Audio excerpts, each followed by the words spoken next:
Hello everyone, welcome back to the channel. Today we're going to be reacting to some of the statements made by Huff about Islam and responding to each one of them step by step.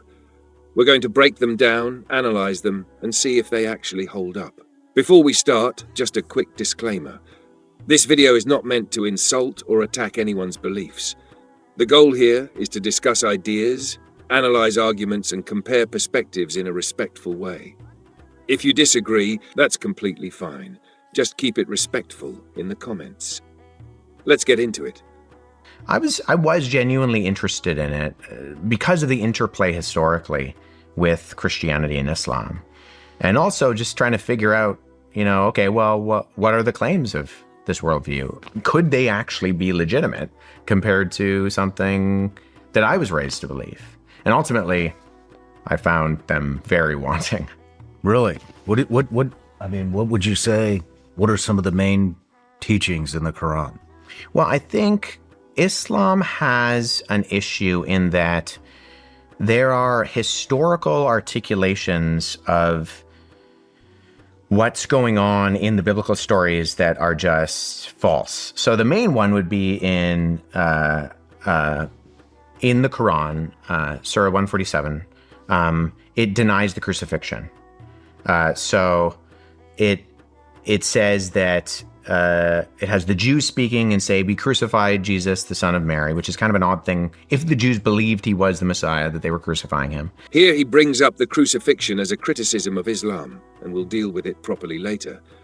But here's his argument. The Quran says people claimed we killed Jesus, the Messiah, the messenger of God. And he says, in the Quran, Surah 147, it denies the crucifixion. So it says that it has the Jews speaking and say, "We crucified Jesus, the son of Mary," which is kind of an odd thing. If the Jews believed he was the Messiah, that they were crucifying him. He says, why would they kill him if they believed he was the Messiah? Sounds convincing at first, but it's based on a misunderstanding. Because the one calling Jesus the Messiah, the son of Mary, is not the people, it's Allah. The Quran is quoting their claim, while Allah himself is identifying Jesus with those titles. So the verse is not saying they believed he was the Messiah. And think about it. If they truly believed he was the Messiah, they wouldn't be claiming to kill him in the first place. Now, let's go further. Even if we accept his interpretation for a second, it still doesn't work. Why? Because titles can be used mockingly. In the Gospel of Matthew, during the crucifixion, people say, "Hail, King of the Jews." That title, King of the Jews, means Messiah. But were they believers? No, they were mocking him. So even if the word Messiah is used, it doesn't prove belief. It can just as easily be sarcasm. So either way you look at it, this argument doesn't hold. If you think of the traditional Islamic narrative of Muhammad being a 7th century caravaner, I think it makes sense for some of the stories that you find of whether that's Abraham or Noah or Jesus, John the Baptist, Mary, who are in the Quran. Because I think what's probably going on is that you have an individual, if we're accepting the traditional narrative, that there was a historical Muhammad, that he's a caravaner, that he's traveling in and around the Arabian Peninsula up into areas like Syria and Jordan. He's being exposed to Christians and Jews. And I mean, the traditional narrative is that he was illiterate. So he's not reading these stories, he's hearing them orally. But because there's really no exposure to what we call the Old and the New Testaments, and even then it's up for debate whether they existed in Arabic as Arabic existed in like 7th century Hijazi script at that point in time anyways. But he would have been hearing these stories with no kind of discerning ability to differentiate between fables and campfire stories about these characters and what were the actual historically reliable, non-apocryphal documents. So the earliest source material for Jesus are the 27 books that we call the New Testament, primarily the biographies of Matthew, Mark, Luke, and John. But there are other stories that are apocryphal in nature, that talk about, say, Jesus, what Jesus was like as a child. So there's one called the Arab Infancy Gospel of Thomas. And the Arab Infancy Gospel of Thomas has a story about child Jesus. Now this is coming a long time after Jesus. Everyone who knew Jesus was dead by the time these stories were developing. But the biblical Gospels are very sparse on what Jesus was like as a child. The Gospel of Luke has a very brief story of Jesus when he's 12, going to the temple with his family and then teaching in the temple, and Mary and Joseph forget him in Jerusalem and then have to go back. But so there's a body of literature that pops up that's basically talking about, well, what was Jesus like as a child?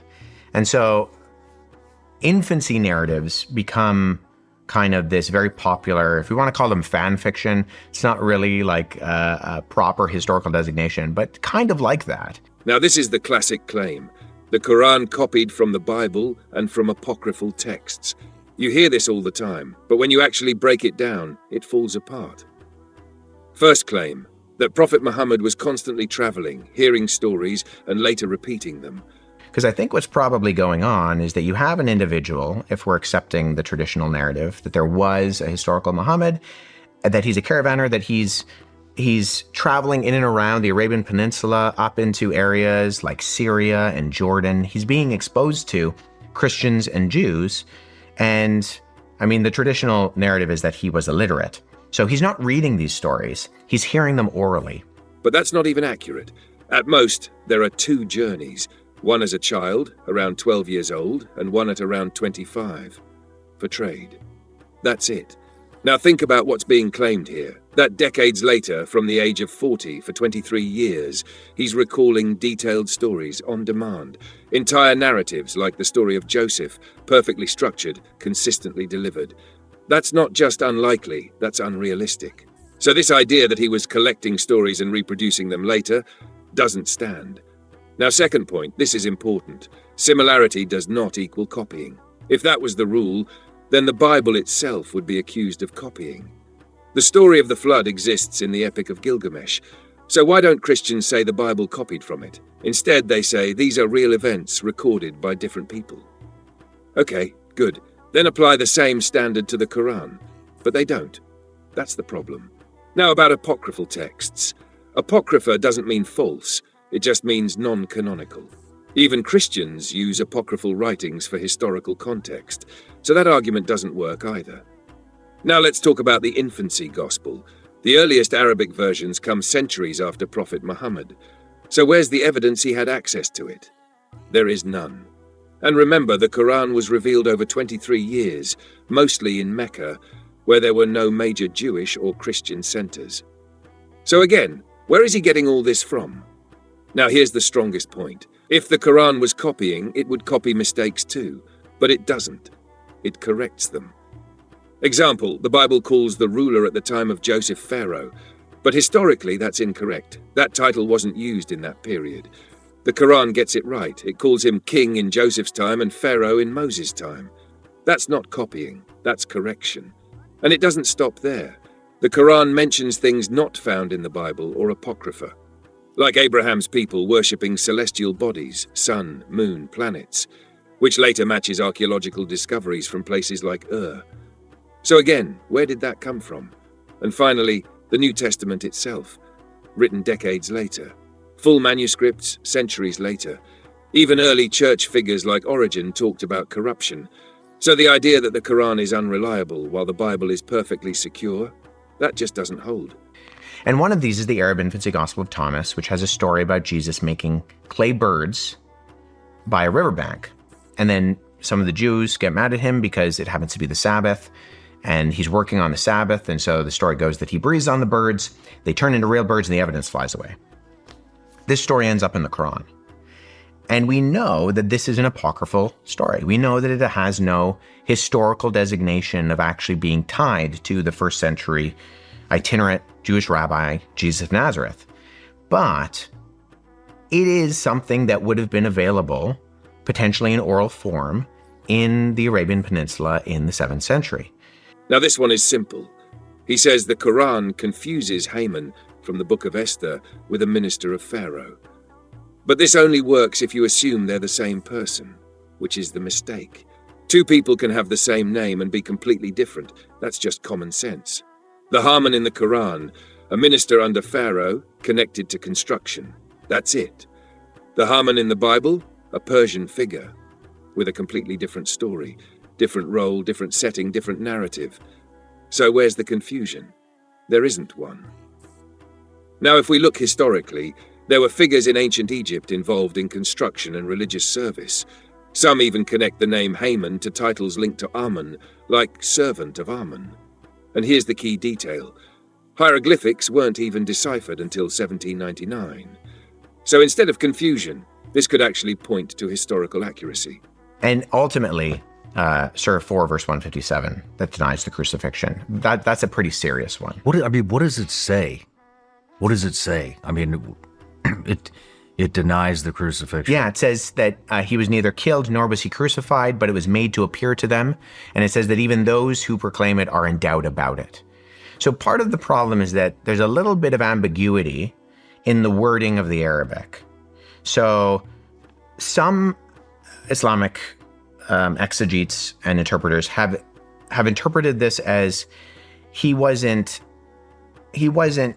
killed, but he was put on the cross and crucified. Others take that, but it was made to appear to them, and take that as what's sometimes called the substitution theory, where someone else was made to look like Jesus and put in his place. That's a minority view, but it is a view that some scholars like Shabir Ali has articulated in the past, the Ahmadiyya sect of Islam, that this is the perspective they hold. And they actually believe that, they believe actually, so I back up, that was a mistake. They don't believe that. They believe that Jesus was on the cross, but he survived, which is called the swoon theory. That in the crucifixion, when it says that he did not die nor was he crucified, it's that he wasn't crucified all the way because he didn't die, but that actually he recovered afterwards. And they have a story about him going to India and living to over 100 years and having a family and that kind of thing. But there is some ambiguity in the historical commentaries, the tafsir on this particular passage, to where there's debate even amongst Muslims as, is this a full outright denial of the crucifixion? That's what the kind of mainstream Sunni Orthodox perspective would be. But some believe that maybe Judas was dressed up like Jesus and he was put on the cross in Jesus's place, or that Jesus recovered, or that it never happened. It was all an illusion to begin with. But no matter which way you swing it, it's still a denial of one of the most established facts of all of history. Now let's come back to the crucifixion. First, he brings up Ahmadiyya as if they represent Islam. They don't. They're outside mainstream Islam because they believe in a new prophet, so their views are irrelevant here. Second, the Quran is very clear. It says, they did not kill him, nor did they crucify him. No ambiguity, direct denial.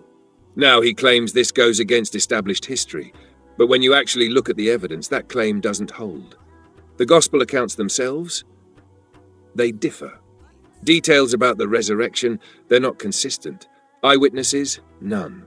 The Gospels were written decades later, full manuscripts, centuries later. Tacitus, Josephus, not eyewitnesses. They're just reporting what people believed. And that actually matches the Quran, because the Quran says it was made to appear to them. So people believing it happened, that's expected, not proof. Now here's something deeper. Even within the Bible, there are problems. The sign of Jonah. Jonah was alive in the belly of the whale.